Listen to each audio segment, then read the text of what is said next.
Bien, je vous avais donné un petit bonus pour I2 au cours du temps. On s'en moque maintenant parce que ce qui nous intéresse, c'est la conductivité molaire, de la solution, ou plus exactement la conductance de la solution. Dans ce cas-là, alors la conductance de la solution, je vous rappelle, c'est égal, donc on l'a notre grand G, hein, et cette conductance de la solution est égale à une constante fois la conductivité molaire de la solution. Alors, qu'est-ce qui conduit le courant? Vous savez que dans les fils, ce sont les électrons, mais dans les électrolytes, c'est-à-dire dans les solutions, ce sont les ions.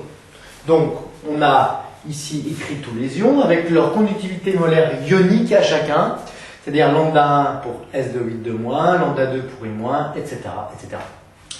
Donc, G égale une constante K fois sigma.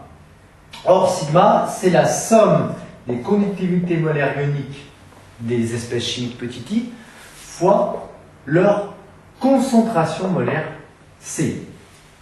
Dans ce cas-là, on a donc grand G égale K fois, on va faire le recensement, conductivité molaire ionique du premier ion qui est le ion peroxodisulfate, lambda 1 fois donc la concentration molaire à l'instant T de S de 8 de moins, c'est-à-dire C1V1 moins X sur V. C1V1 moins X sur V.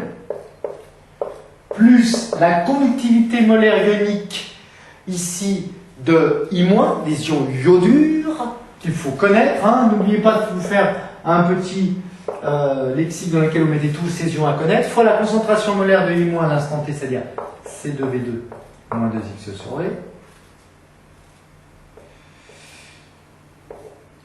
Plus lambda 3 fois la concentration molaire ionique de SO4 de moins à l'instant T, 2X sur V.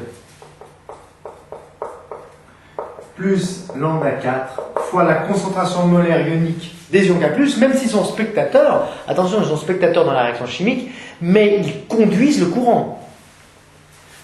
Fois C2V2 plus 2C1V1 sur V. Voilà l'expression de la conductance de la solution au cours du temps. Conductance qui va s'afficher évidemment sur le conductimètre. Alors, une remarque, la conductance G, qu'est-ce qu'elle fait? Eh bien, elle varie au cours du temps. Pourquoi? Parce que l'avancement, lui, varie au cours du temps. Donc, si on peut lire G, eh bien, on pourra voir l'avancement au cours du temps et on pourra donc faire le suivi cinétique de cette réaction. Bien, non, on n'a pas terminé le travail là. Hein. Il va falloir mettre la conductance G en fonction de 1 sur V et A plus Bx et trouver A et B. Alors, on fait uniquement la multiplication de chacun des termes. K lambda 1 sur V facteur de C1V1. Ensuite, on a plus K lambda 2 sur V C2V2 ici. Ensuite, je sépare, hein, j'essaie de faire apparaître le grand A, plus lambda 4 fois K sur V C2V2. D'accord? Plus, et maintenant on va faire apparaître tous les termes en X, plus K lambda 1 sur V, K lambda 1 sur V moins X, donc moins X, plus lambda 2 K sur V fois moins 2X, donc on met moins 2X. Et puis, plus lambda 3, K sur V, plus lambda 3, K sur V, fois 2X. Voilà. Alors, le V, on voit que V, on peut mettre tout ça en facteur. Je ferme la parenthèse. J'enlève la main de la poche. G égale, je vous dis vraiment tout ce que je fais. Hein. Donc, K lambda 1 C1V1 plus K lambda 2 C2V2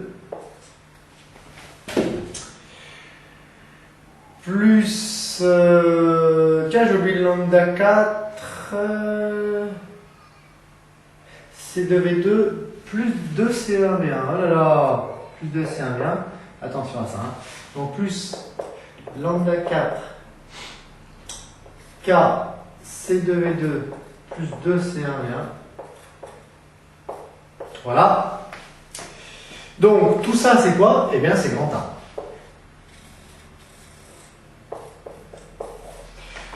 Plus, eh bien, le grand B, on va le faire apparaître avec les X là. Donc, qu'est-ce qu'on a? Ça, je l'ai pris, ça, je l'ai fait. Ça, c'est fait. En X, donc plus X facteur de moins K lambda 1, moins lambda 2 K2 moins 2 lambda 2K, et plus lambda 3 K fois 2. Voilà. Et bien ça, c'est B. Voilà.